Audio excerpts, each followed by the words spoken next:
G20 Sherpa and Director-General in the Department of International Relations, Zane Dangor, is currently in New York to update UN member states on the bloc's priorities. SABC News correspondent Sherwin Bryce-Pease chatted to him on the margins of his engagements at the UN. They covered topics from G20 cooperation, financing for development, and the relationship with the United States, among others.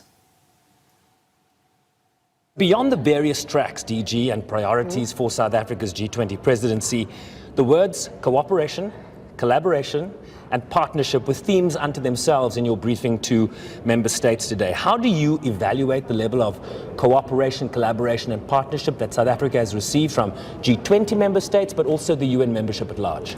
Look, I think just judging from the responses, I think most member states who took the floor, in fact, all of them who took the floor, and there's quite a few, emphasized the support for the themes, and our theme is essentially, the issue of cooperation underpins it. The essence of what we're saying is cooperation is better than containment and competition. The more we work, the more we dialogue, the better we would be able to work together to reach the kind of goals that is required for sustainable development. Well, under the theme, right? Solidarity, equality, and sustainability. There is a great alignment between South Africa's G20 presidency vision, theme, and the work of the United Nations, not so. It's an agenda that is facing crosswinds and pushback from countries, among others, like the United States. How are you ensuring that the pushback does not undermine the consensus that you speak of that exists within the G20? We must expect the pushback. Our job is to ensure that we minimize the harm. Right? So in terms of the normative framework, our cabinet's direction is to not reduce the normative framework, whether it's on women's human rights, sexual rights, any of those issues that are being challenged. We mustn't reduce the normative framework. Climate financing, climate change, because aside from the G20, there's really critical meetings this year. We know we always have financing for development conference, but this is a seminal one. Yeah. This COP as well, because it's going to deal with the financing of climate change, is going to be an important one. So our G20 should not do anything to diminish it. The language of some of the UN staff members is they appreciate what our cabinet is saying, because it means that we're taking a principle of, firstly, do not do any harm. And that's important for us.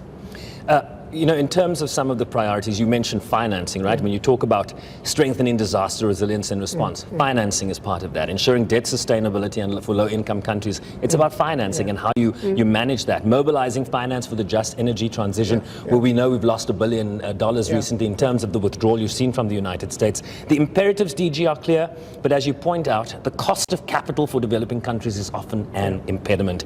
How can the G20 collective ensure the necessary shifts that we talk about now in terms of the global financial architecture? So I think there's an implicit understanding why developing countries have to pay more on debt repayments, right? Because of the risk profiles that rating agencies put in place. What you have then is a public sector investment strike in developing countries, because you cannot then spend on the critical issues that you need to spend on. Healthcare, roads, hospitals. So you see an element of self-imposed structural adjustment emerging. With a cost of capital study, where it's clear there's evidence that it's the risk profiling, it's the role of the rating agencies. They're unaccountable, they link to the major banks, it's unsolicited. Are you going to change it? How are you going to change that? This has been on the agenda for 20 years, accountability of rating agencies. And you can't deal with cost of capital without looking at the role of rating agencies. But it could be beyond that. I think what member states are looking at, and particularly African countries, if you've heard their responses today, is give us some assistance, put the evidence on the table, put the solutions on the table, and if there's collective buy-in on what needs to be done, then you can deal with something that should have been done 25 years ago. I think it was Standard Bank's group executive not so long ago, I think it was at the G20 meeting in Cape Town, who said we're probably 3 notches below where we need to be in terms of rating agencies. The fourth priority you talked about is harnessing critical minerals for inclusive growth and sustainable development.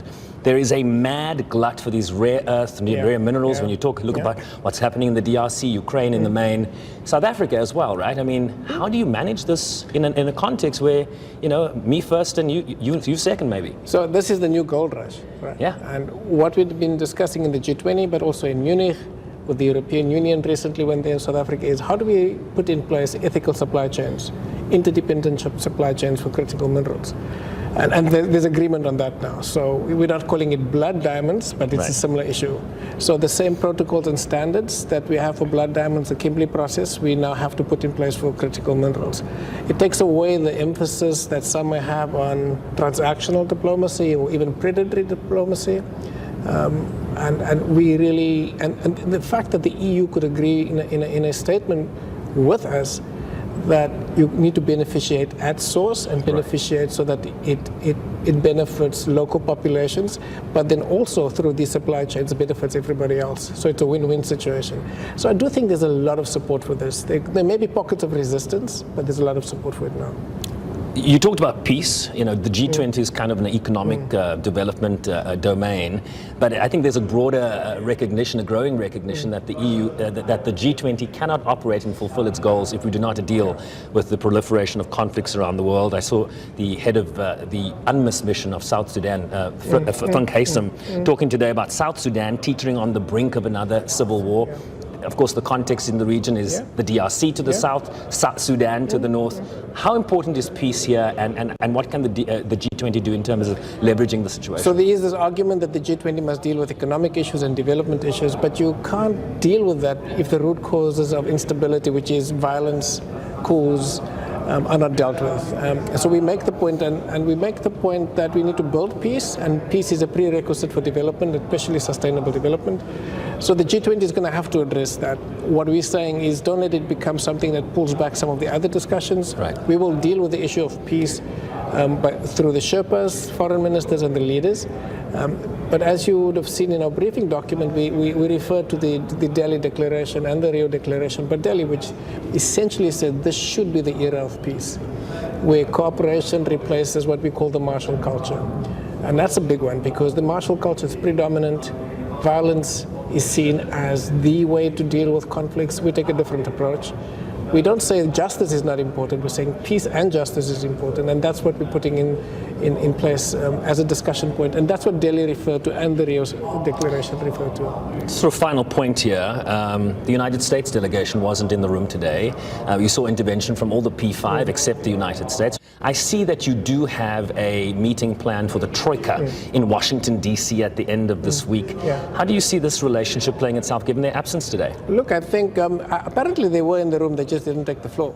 But I walked around the room looking for them and I couldn't find them, so I don't know. But look, we're hopeful that we will be able to have some discussions at the Troika level. We'll also be able to put in place what are the issues that we can engage on, the methodology for getting a declaration done that doesn't diminish the normative framework, but also then finds a way of catering for the US's concerns. It has been done before. You know, in Japan, they had a paragraph that, you know, all of us agreed to X, Y, and Z, and there's a paragraph that basically profiled the US doesn't. Right. The declaration went through, but it was clear that the US didn't agree with a number of paragraphs. That is a solution that we could be looking at and discussing with them. But we're confident that, you know, that they will participate, and there's going to be a lot of negotiations and discussions.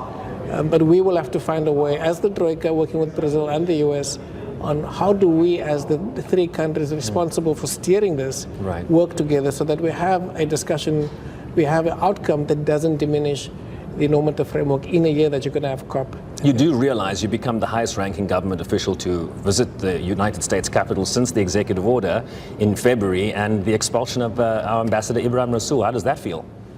Am I really that? No pressure? Oh, there've been no ministers. Oh, no. Unless you're below AfriForum. No, look, I do realize that. We have some meetings taking place. The most important one is the Troika meeting for me because it will really be one where we sit down around the table. We talk about our themes. We talk about the importance of the agenda for Africa, the developing world. You know, Brazil will support us, and we'll find ways of working with the US to get some positive outcome.